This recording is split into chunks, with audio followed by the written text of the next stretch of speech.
When you know, you know. I was chopping it up with a good friend of mine, and we got on the topic of discernment.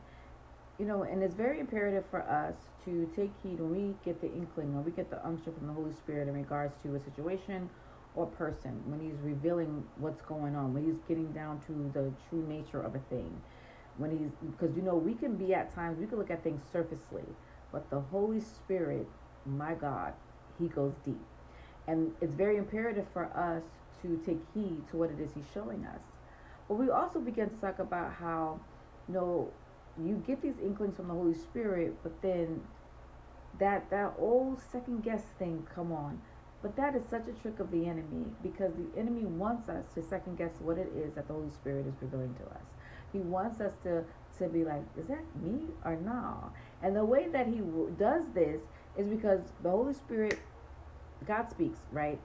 He shows you. He shows you. He reveals this thing to you. But then you have others around you who are speaking contrary to what it is that God showed you.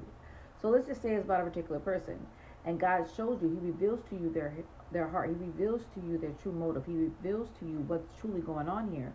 But then you have others around you like, man, that person is anointed. That person got it. That person's it. And we can tend to be so enticed by someone's gift. We can be so enticed by what it is that they're doing, and overlook the fruit, like what it is that they're truly producing. What spirit are they truly operating under? But we get blinded. We let the gifts blind us instead of going deep. And the Bible tells us not to believe every spirit, but to try the spirit by the spirit to see if it be of God. And that is what we must do, especially this day and age. And the analogy that God gave me, and while we were talking about this, was, let's talk about a house. When you're going to look at a house, you're naturally not going to go look at a rundown house. You're not gonna. It's not gonna. It's not gonna be appealing to you, right? It's not gonna catch your eye. You're gonna go for that house that looks good. Go for that house that it's the picture does it justice. But the person, let's say someone who's being conniving, being deceiving, knowingly know that they're selling you something that ain't worth it. But yet you purchase it off of because the house looks good on paper, the house looks good on picture.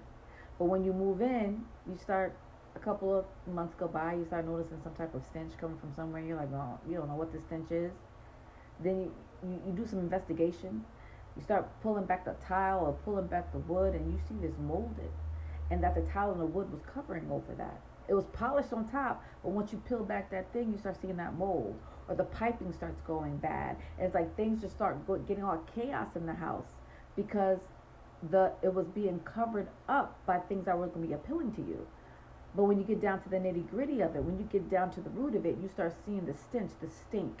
And that is why sharp keen discernment is so imperative, because people are going to put their best foot forward. Meaning those who are deceiving, the enemy is deceiving. He's not going to come not to your liking. He is going to try to put on his best. He's going to try to dress it up to catch your eye. But we have to have sharp keen discernment to see through all that. We got to be able to cut through all that.